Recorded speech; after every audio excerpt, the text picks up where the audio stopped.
y para no marearlos mucho.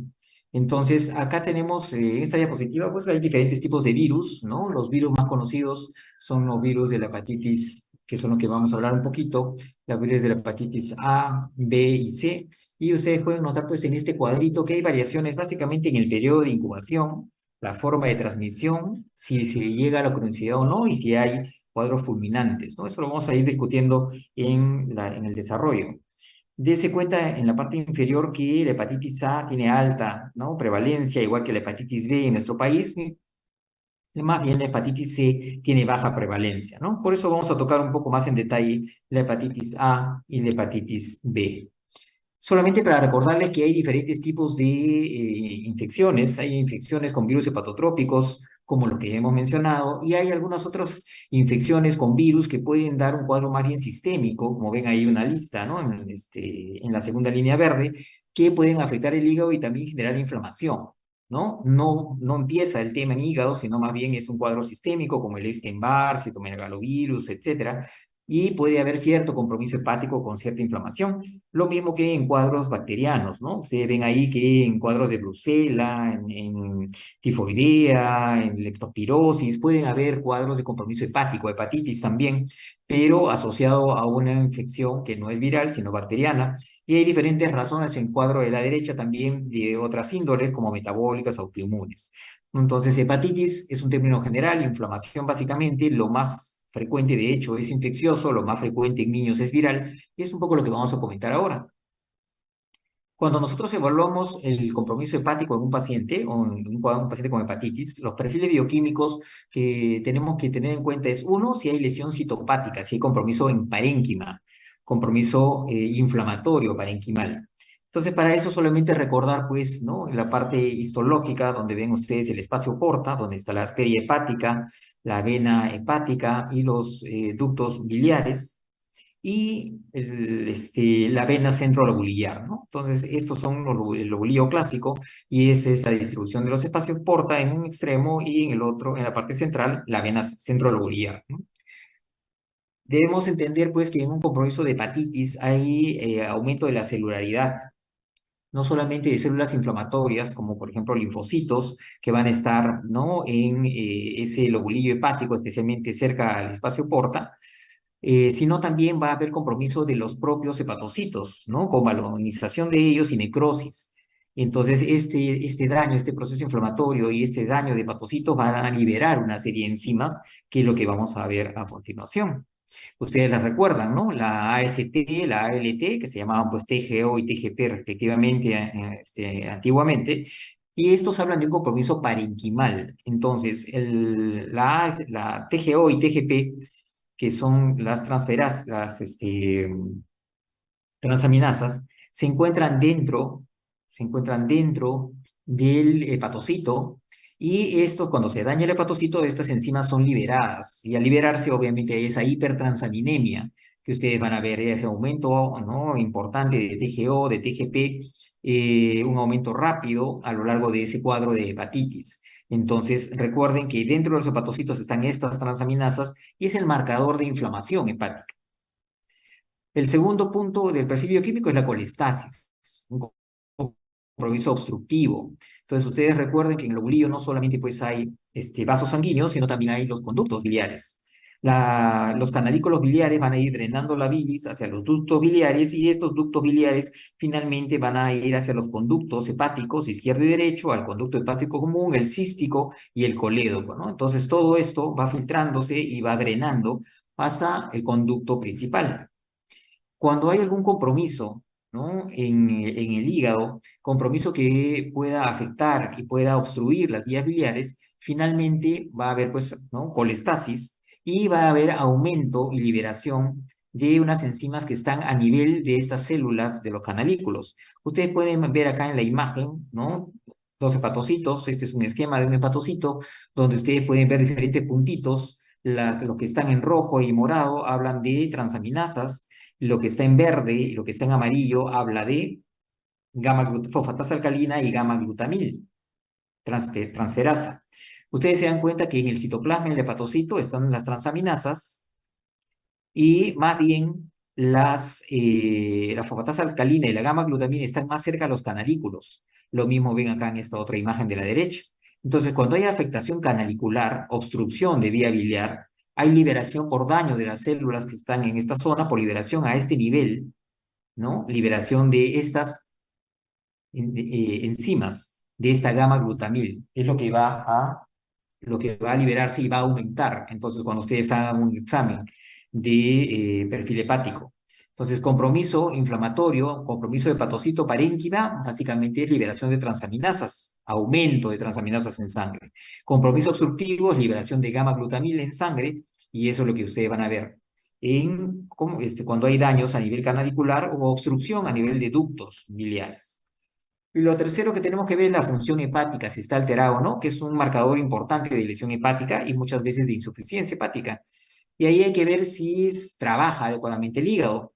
¿Cómo se evalúa eso? Con el tiempo de protrombina, que está prolongado, y el INR, que está elevado. Albúmina puede estar baja, puede haber hipoglicemia, a tendencia a acidosis y hiperamonemia, y estos dos últimos son los que contribuyen a los estadios de encefalopatía hepática, que no es el motivo de la clase, pero para que correlacionen un poco lo que estamos hablando en la parte histológica, la parte bioquímica y la clínica, ¿no? Entonces, ese es el tercer componente que uno evalúa en un perfil hepático, en un perfil bioquímico, para ver si hay inflamación, para ver si hay obstrucción y para ver si hay compromiso en la función hepática.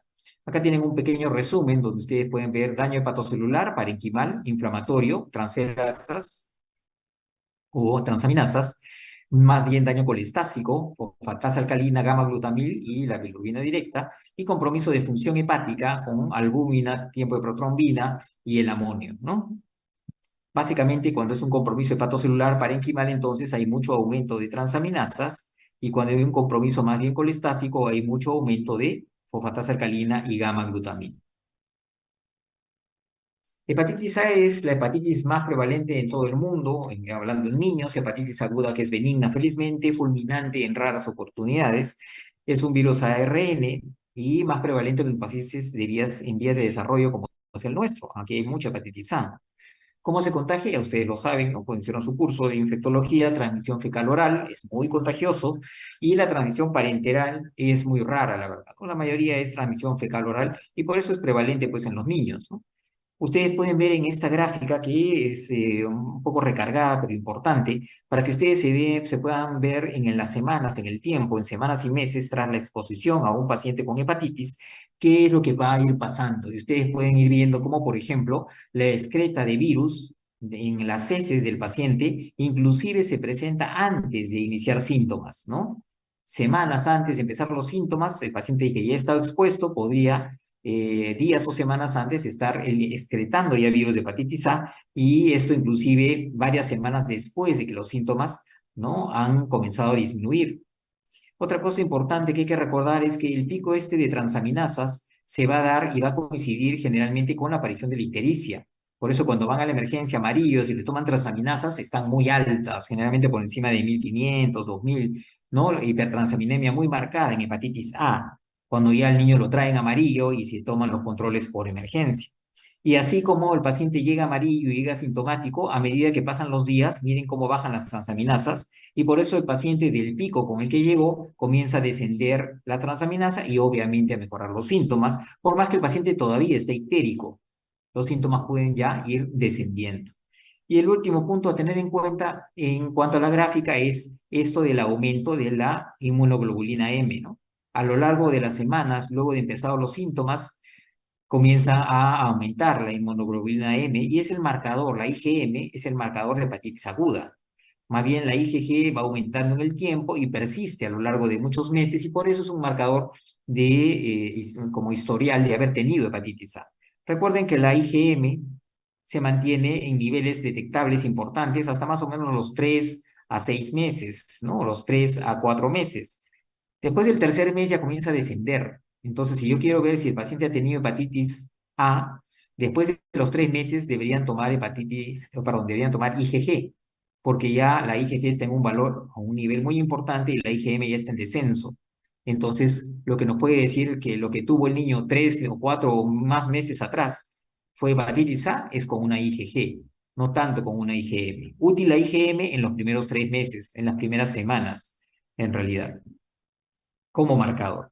Y los pacientes con hepatitis A expuestos tienen un periodo de incubación que va de 2 a 4 semanas, ¿no? Es un periodo de incubación relativamente corto que hay que tener en cuenta, ¿no? Es muy importante recordar entonces el periodo de incubación en hepatitis A, que es relativamente corto, 2 a 4 semanas.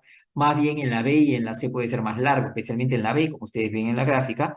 La B es de 2 meses hasta mucho más de eso, pues, ¿no es cierto? Hasta 6 meses. Entonces, hepatitis A tiene un periodo de incubación de 2 a 4 semanas. Hepatitis B generalmente de 2 a 6 meses. Es mucho mayor el periodo de incubación con el que puede cursar. Manifestaciones que hay que recordar, pues esto ustedes lo conocen. Solamente diferencia con lo que ustedes ya conocen es que en los lactantes y preescolares hay muchos que no presentan ictericia. Los lactantes y preescolares, un 30% se ponen ictéricos y un 70% son anictéricos. Recuerden eso. El hecho de no estar ictérico en un preescolar, un lactante o un preescolar, no quiere decir que no pueda tener hepatitis, porque el 70% son anictéricos. A diferencia de los niños más grandes. Los niños más grandes, más bien al revés. El 30% son anictéricos y el 70% son ictéricos. Es decir, la gran mayoría de niños grandes tienen ictericia. Los lactantes, la mayoría son anictéricos, por si acaso. Entonces, recuerden bien ese detalle para tomar decisiones clínicas. Obviamente, mayores manifestaciones, cuanto más grande es el paciente, más florido, más evidente, más característica de las manifestaciones, aquellos pacientes con enfermedad hepática de base y aquellos pacientes inmunosuprimidos. Los lactantes pasan mucho como síntomas generales, ni siquiera se ponen amarillos, solo decaídos, poco apetito, y muchas veces lo confunden con una gripecita un poco larga, ¿no? Recuerden por qué no se pone amarillo.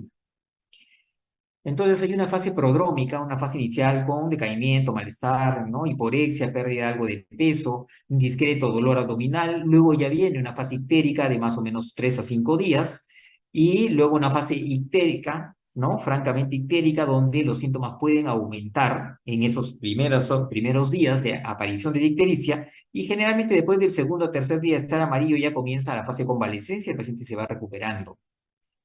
Recuerden entonces que los pacientes infectados contagian desde 2 a 4 semanas antes hasta 2 a 4 semanas después del inicio de la ictericia. 2 semanas, 2 a 4 semanas antes, 2 a 4 semanas después, el paciente todavía puede excretar virus. Y hay que explicarle a la familia para que no se contagien, porque muchas veces los pacientes cuando ven que ya no está amarillo piensan que ya no va a contagiar, o cuando se siente bien piensa que ya no va a contagiar. Hay que explicarles bien un mes antes hasta un mes después de aparición de ictericia. Aparte de estas manifestaciones que son las comunes que ustedes conocen, hay otras manifestaciones que están en relación a inmunocomplejos que se forman en algunos tejidos. Es una presentación no muy frecuente, pero hay pacientes que vienen, por ejemplo, con alteración a nivel del hemograma, ¿no? Pueden tener plaquetopenia, por ejemplo, adenopatías, esplenomegalia, no es frecuente, pero se puede dar, pancreatitis, miocarditis, nefritis, artritis, vasculitis en general, ¿no? En piel inclusive. Entonces, estas son manifestaciones poco frecuentes, pero que pueden ser parte de un cuadro de hepatitis A por inmunocomplejos circulantes y que es transitorio y generalmente leve, pero puede demorar también varias semanas en resolverse. ¿Cómo hacer el diagnóstico? ¿Cómo sospecharlo? Con manifestaciones clínicas y con lo que conversábamos al inicio, el perfil bioquímico, una hipertransaminemia, ¿no? Por encima de 500, generalmente alrededor de 1000, 1500 la mayoría de pacientes, valores altos, con una GGT discretamente aumentada porque el problema es parenquimal, no es un problema obstructivo principalmente, y con bilirrubina directa aumentada, ¿no? El diagnóstico ya definitivo es con IgM para hepatitis A en los primeros 3 meses, como estábamos conversando, y una infección pasada, recuperada ya, con IgG. Paciente en infección aguda, IgM, infección pasada, IgG, como ya lo hemos comentado, ¿no? Hasta 3 meses un poco el punto de corte para tener un valor de IgM aún positivo, y por encima de eso ya piensen en IgG, ya para detectar infecciones pasadas. Complicaciones de hepatitis A, insuficiencia hepática, que es poco frecuente. En áreas endémicas es responsable de un porcentaje importante de falla hepática en niños. ¿Y quiénes son los que más se afectan? Pacientes que son niños más grandes, no los pequeños, pacientes con enfermedad hepática de base, una hepatopatía crónica e inmunosuprimidos los más afectados. Y los criterios de insuficiencia hepática aguda, el paciente primero presentar un cuadro agudo, no debe tener hepatopatía crónica, debe haber evidencia de hipertransaminemia y debe haber coagulopatía irreversible, ¿no? Con la administración de vitamina K. Debe tener un INR mayor a 1.5 asociado a encefalopatía hepática o un INR mayor a 2 sin estar necesariamente asociado a encefalopatía hepática. Entonces, es importante en algunos pacientes que ustedes noten que tienen transaminasas muy altas o hay algún compromiso neurológico, tomen un INR para definir si está en insuficiencia hepática o no. No es motivo de la clase, pero es importante que ustedes recuerden esto, cómo definir una insuficiencia hepática, que no es muy común, pero se puede presentar en algunos casos. Otra forma de presentación de la hepatitis es un síndrome colestásico prolongado, donde la ictericia persiste durante meses, ¿no? La mayoría en 2 a 4 semanas desaparece el color amarillo, pero hay pacientes que durante meses lo mantienen. Y esto no se asocia a ninguna secuela ni ninguna alteración, simplemente es una colestasis prolongada. En quienes se presenta en un 10 a 20% de los casos, la mayoría es remisión espontánea. De 10, 9 espontáneamente en 2 a 4 semanas mejora. Y la hepatitis recurrente es aquel paciente que se resuelve la hepatitis, pero recae. A las pocas semanas hace otro cuadro de hepatitis, de hipertransaminemia. Eso también es poco frecuente, es menos, ¿no? De 3 al 20%. Se puede presentar y, bueno, si es ya confirmada la hepatitis A con el IgM, simplemente esperar y observar. Curso clínico favorable en todos los casos, solamente la hepatitis fulminante es el que se puede llevar al paciente, pero es menos del 1% en hepatitis A. No hay un tratamiento específico, ya saben ustedes, es un tratamiento solamente de soporte, con hidratación endovenosa de ser necesario, si hay mucho vómito o deshidratación. Hay que monitorizar signos de insuficiencia hepática, el INR, como comentábamos, y la parte neurológica, ¿no? Para ver si está en 1.5 con encefalopatía o más de 1.5 con encefalopatía o más de 2 sin encefalopatía, hablará de insuficiencia hepática, ¿no? Es una monitorización que hay que hacer en estos pacientes. Prevención, lavado de manos, repetimos, un mes antes, un mes después de la ictericia, el paciente puede estar excretando virus todavía y puede contagiar. Eso es importante recalcarle a los papás. Generalmente se les aísla porque el virus es muy contagioso, se les aísla y un lavado de mano enérgico y frecuente dentro de la casa es la recomendación primordial en estos pacientes. ¿Hay vacuna? Sí. Es una vacuna muy inmunogénica y muy segura, es inactiva, se pone en niños mayores de 1 año. La vacuna para hepatitis A se pone en niños al año de vida intramuscular y son 2 dosis, al año de vida y la segunda dosis a los 6 a 12 meses después de la primera. Entonces vacunamos al año y luego a los 6 meses o más se pone la segunda dosis. La seroconversión es 100% con la segunda dosis. Es muy efectiva la vacuna, no es muy costosa y es bastante útil en países como los nuestros, ¿no? ¿A quién vacunar especialmente? Niños mayores de 1 año en zonas endémicas donde hay mucha hepatitis A, mejor evitar que se contagie, enfermedad hepática crónica de base, riesgo de exposición en el trabajo, coagulopatía, porque puede también asociarse pues un problema de INR si hay hepatitis, y en inmunosuprimidos debería tenerse en cuenta porque es una vacuna inactiva, no da riesgo. Vacunen mejor a estos pacientes. Pronóstico bueno, sin secuelas, solamente la insuficiencia hepática en algunos casos, y tiene un elevado impacto socioeconómico en áreas endémicas como nuestro país, por eso deberíamos vacunar a nuestros niños con hepatitis A, que ya se está haciendo. En cuanto a hepatitis B, solamente recuerden pues estos términos, ¿no? Que a veces confunden, pero tenemos 3 tipos de antígenos. El antígeno de superficie, que obviamente está en la superficie, ¿no? Del virus, el antígeno core, que es en la parte interior, y el antígeno E. Olvídense un poco del antígeno E, que no es tan útil como para el común de los casos. Vamos a entender más bien el antígeno de superficie como importante y el antígeno core, ¿ya? Recuerden esos dos. Alta prevalencia en nuestro país, países como los nuestros, ahí ustedes ven el mapa de Sudamérica, se tiene alta prevalencia. En el Perú, ¿dónde hay más hepatitis B? En zonas de selva, todos los cuadraditos rojos, miren. Zonas de selva, hay mucha hepatitis B. En la zona, nunca se olviden, aparte de la selva, acuérdense de también Ayacucho, cierta parte de Cusco, Huancavelica. Ahí en esa zona hay mucha hepatitis. El comentario es la incidencia en Ayacucho, que es una zona donde hay mucha hepatitis, aparte de la selva. Entonces recuerden, esas zonas son zonas endémicas de hepatitis B. La forma de contagio ya la conocen ustedes, ¿no? Sexual, agujas, transfusiones, embarazo, gestación. es por las concentraciones de virus, es que hay pues contagio a través de estas secreciones, ¿no? Básicamente sangre y relaciones sexuales. En cuanto a niños, recuerden que la exposición perinatal es el principal factor de riesgo para adquirir hepatitis B. Cuando la mamá tiene antígeno australiano positivo, cuando la mamá tiene hepatitis con antígeno australiano positivo, ese es el mayor riesgo en el bebé para que se contagie de hepatitis B.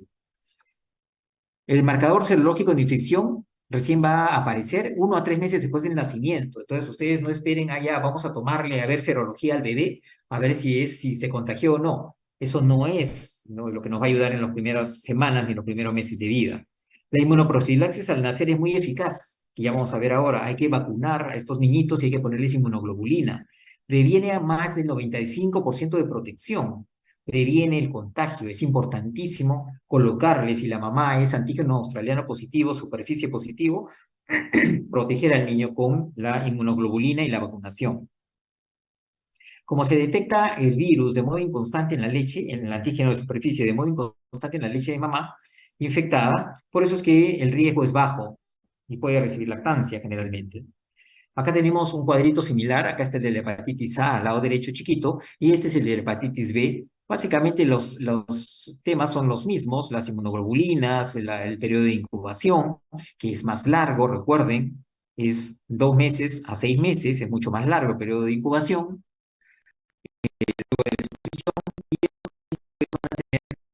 Antígeno de superficie durante todo el periodo de infección, y más bien lo que van a ir aumentando, ¿no?, a medida que el paciente pasa las semanas va a ir aumentando el nivel de la IgM anticore, IgM anticore.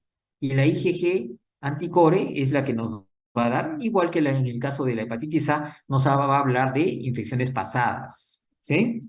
Recuerden entonces, acá los términos son diferentes, antígeno australiano, recordemos, anticore, IgM, anticore, IgG, y el anticuerpo contra el antígeno de superficie que recién se produce meses después. Por eso no es un marcador importante para diagnóstico de hepatitis aguda, hepatitis B aguda, porque el anticuerpo contra antígeno de superficie aparece meses después. Entonces, para hablar de hepatitis aguda, hablamos más bien de IgM, pero para core, ¿sí? Nunca se olviden de eso. Las manifestaciones son las de cualquier hepatitis. Hay pacientes que pueden ser asintomáticos igual que hepatitis A, lactantes y preescolares, muchos son asintomáticos. Las manifestaciones son más graves cuanto más grande es el paciente y si tiene comorbilidades. Básicamente lo que ustedes ya conocen, ictericia, patomegalia dolorosa, hiporexia, náuseas, vómitos, pueden persistir 6 a 8 semanas, persisten mucho más tiempo que en hepatitis A, como comentamos. La mayoría se llega a recuperar y el porcentaje de niños sintomáticos con insuficiencia hepática es mayor tienen hepatitis A. O sea, hacen más síntomas con hepatitis B y hacen más episodios de insuficiencia hepática con hepatitis B. Es más peligrosa, más sintomática la hepatitis B. Este es el momento cumbre donde ustedes deben entender y concéntrense bien, porque acá hay un montón de términos que hay que tratar de recordar. Y vamos a tratar de hacerla un poco más simple.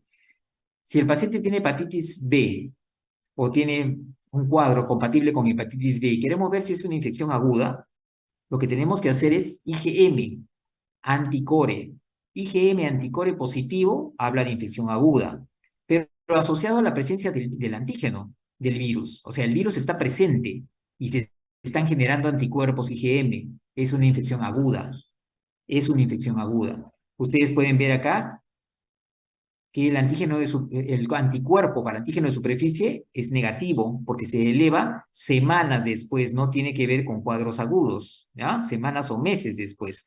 Recuerden entonces, infección aguda, presencia del virus, del antígeno de superficie, del virus, y ya detectado el IgM para anticore, anticuerpos anticore. Cuando hablamos de infección pasada, no es agudo, es una infección anterior. Lo que vamos a tener es ya la presencia de anticuerpos IgG para anticore. Es pasado, no es agudo, es después de varios meses. Y en este caso ya vamos a tener los anticuerpos para antígeno de superficie positivos. Si es que es una infección más allá de los 6 meses y es anterior, es pasada pero recuperada. Es un paciente que tuvo hepatitis B, se recuperó y queda como marcador de eso anticuerpos anticore IgG positivo y anticuerpos antiantígeno de superficie positivo. Pero cuando hablamos de infección crónica, estamos hablando de un paciente que está infectado, que tiene el virus, no se ha recuperado. Entonces, ¿qué vamos a tener? El virus con el antígeno de superficie positivo. ¿Qué más vamos a tener? El anticuerpo anticore IgG. El paciente va a haber desarrollado defensas y estas son tipo IgG, pero el virus está presente. Habla de una infección crónica, ¿ya? Y el antígeno de superficie nunca positivizó, porque no se recuperó, nunca positivizó, es negativo. Entonces, acá tenemos un pequeño resumen para que recuerden, ¿ya? Infección aguda de hepatitis B, el virus está presente y el antígeno está presente, positivo, pero ya generó defensas y IgM positivo, es una infección aguda. Superficie, nada que ver, porque esto es meses después. Infección resuelta, tuvo hepatitis, resuelta, ya no tiene hepatitis, ya no hay virus. Creó defensas, ya son IgG, el valor a buscarse porque es pasada. Y el antígeno de superficie también es positivo porque creó defensas y ya es pasada, es de mucho tiempo atrás. Entonces ya creó defensas. Infección crónica es el paciente está infectado en forma crónica, tiene el virus, entonces el antígeno de superficie está presente. Ha creado defensas anticores, sí, IgG positivo, pero no ha creado anticuerpos antiantígeno de superficie y por eso es negativo. Este es un paciente con una infección crónica. Y el paciente que se vacunó, porque eso pasa también, ¿no? Doctor, le han tomado exámenes y me han salido estos resultados, estoy preocupado. Entonces ustedes tienen que ver, el paciente vacunado, ¿no? Estuvo expuesto pues a la vacuna, creó defensas, pero no tiene virus, es negativo, antígeno de superficie negativo. Y las defensas que creó son eran anticuerpos contra antígeno de superficie, nada más, no core, ¿entienden? El que tiene entonces respuesta a vacuna va a salir anticore negativo, ni IgG ni IgM, va a salir negativo. Lo que va a salir positivo es solamente el de superficie, ¿ya? Entonces recuerden este cuadrito muy importante para tomar decisiones clínicas, como algunos pues, casos que ustedes van a tener ¿no? en la vida. Hepatitis B, entonces, algunos van hepatitis fulminante, menos del 5%. Acá tenemos esto, tasa de recuperación. Entonces, en neonatos se recupera el 5%. Si se infecta, solo se recupera el 5%, ¿no? La mayoría se complica. En niños más grandes, de 1 a 5 años, se recupera el 70%, y en niños mayores a 5 años, el 95% se recupera, ¿ya? Hay pacientes que terminan con infección persistente y hepatitis crónica, hay que recordar eso. Entonces, cuando hay transmisión vertical, por ejemplo, transmisión vertical, transmisión de mamá, estos pacientes muchas veces tienen clínica, pero es anictérico el paciente, igual como hablamos en hepatitis A, es anictérico en niños pequeños, pero recuerden que 30-90% van a cronicidad, un número importantísimo, van a cronicidad. Cuando la transmisión es horizontal, es por comida, niños más grandes, por comida, digo, por transfusiones, niños más grandes, ¿no? Estos niñitos, que no es vertical, no es de mamá, sino fue posterior al nacimiento, son ictéricos la mayoría, como mencionamos en A, muy similar, y estos pacientes solamente van a cronicidad menos del 5%. La mayoría se curan. La mayoría se curan. El pronóstico es mejor en estos pacientes en cuanto a cronicidad. Transmisión vertical, 30-90% van a cronicidad. Y por eso es importante prevenir ¿no? ese contagio. Recuerden, la infección crónica entonces es la presencia de antígeno australiano más de 6 meses. Más de 6 meses presencia de antígeno australiano. Ya comentamos en relación a riesgo de infección crónica, ¿no? A mayor edad es menor la infección crónica. Cuanto más chiquito se contagie, vertical al nacer, más probabilidad de cronicidad, como estábamos mencionando, y esto a la larga puede cursar con cirrosis y con carcinoma hepatocelular. Pueden terminar con hepatopatía crónica, cirrosis y carcinoma o cáncer de hígado. Eso es lo que hay que recordar. En cuanto a tratamiento, pues lo que se busca es tratar de evitar la multiplicación, ¿no? Tratar de que esa infección crónica no termine en cirrosis. Eso es lo que se busca con los tratamientos. En niños, la infección aguda, el tratamiento es básicamente de soporte, pero en infección crónica ya se pueden utilizar algunos inmunomoduladores o algunos antivíricos, ¿no? Que pueden ser tan efectivos como en adultos en algunos casos. No es mucho el tema hablar de terapéutica en esta clase, Por eso solamente para que tengan la idea que sí hay algún tratamiento para los pacientes con problemas crónicos, porque esto es muy, muy amplio. Y el objetivo de tratamiento es el cese de la replicación del virus, ¿ya? Y obviamente que no termine el paciente, pues, con cirrosis y con complicaciones posteriores.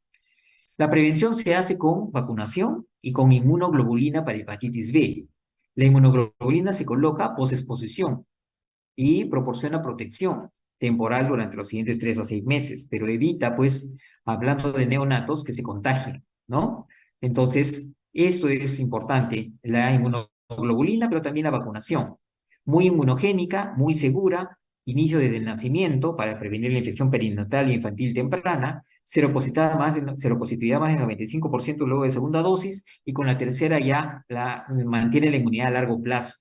Recuerden que la vacuna es muy útil. Y acá tenemos un cuadrito también para recordar solo dos detalles.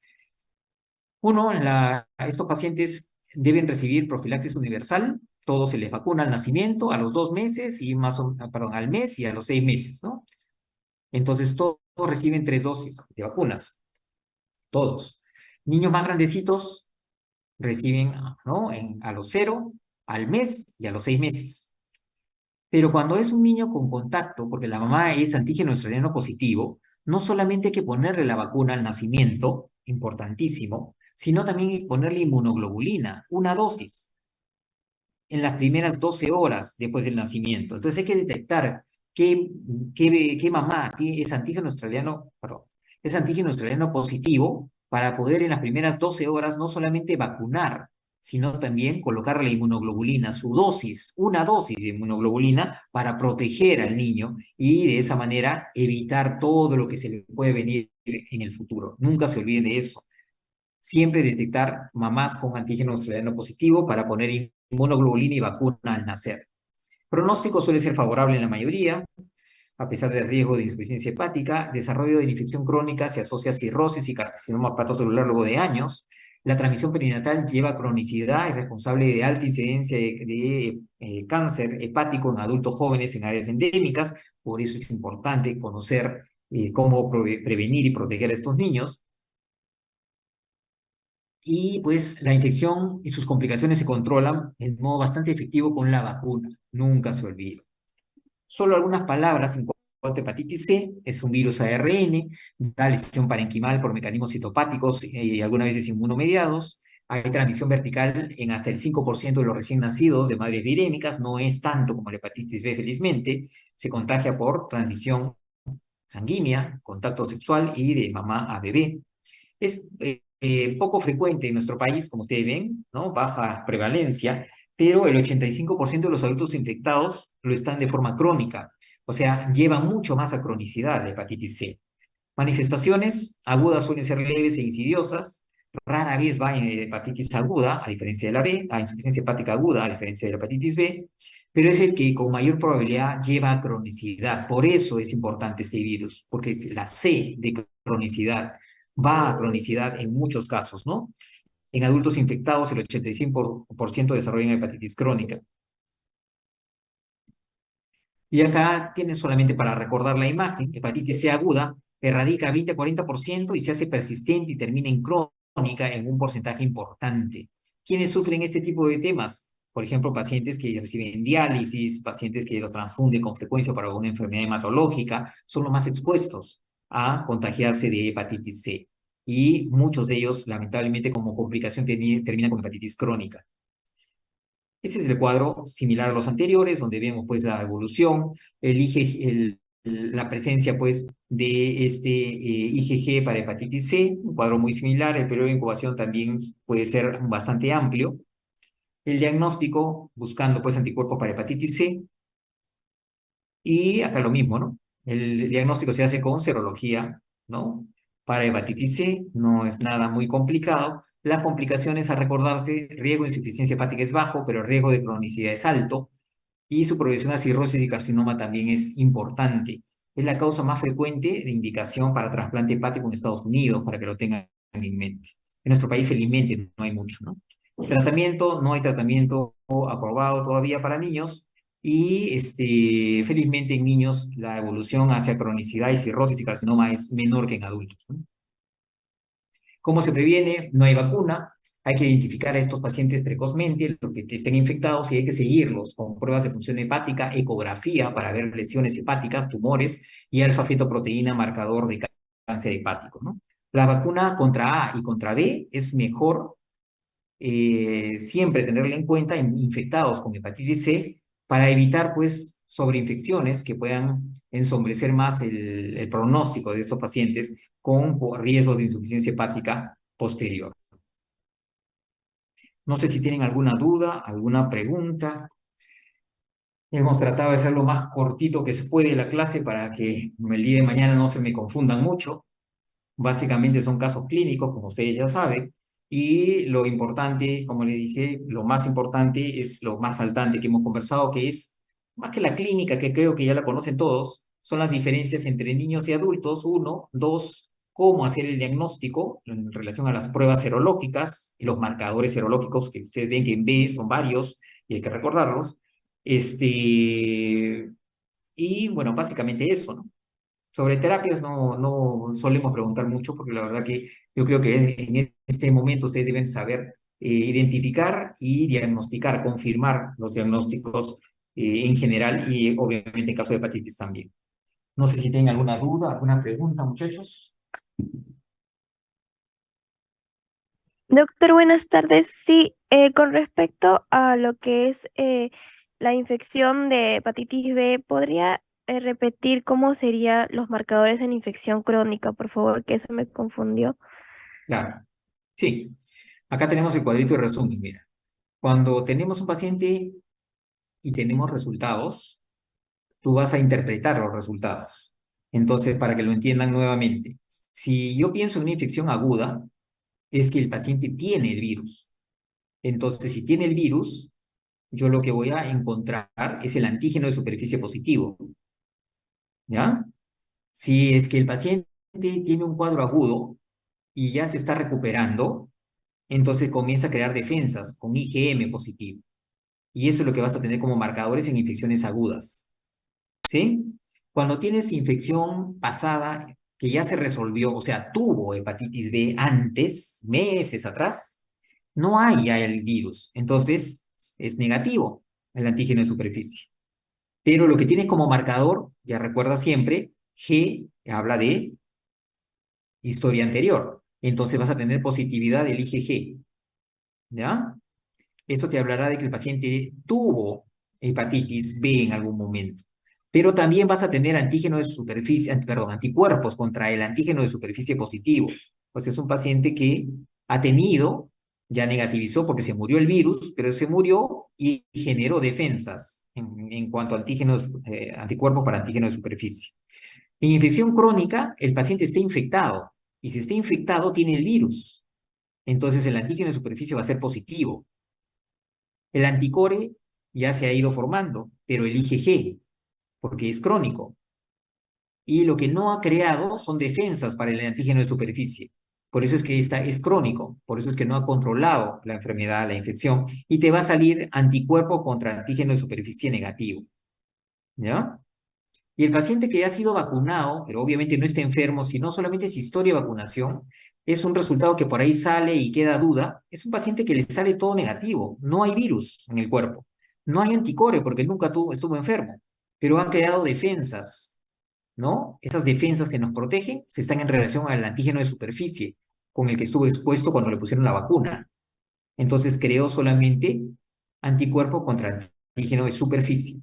Entonces, recuerden, los tres marcadores que ustedes deben tener en mente son eso, antígeno de superficie, anticore, IgM, IgM, IgG, y anticuerpos para antígeno de superficie. La combinación es lo que nos dirá cuál es el diagnóstico del paciente. No sé si te queda claro. Sí, doctor, muchas gracias.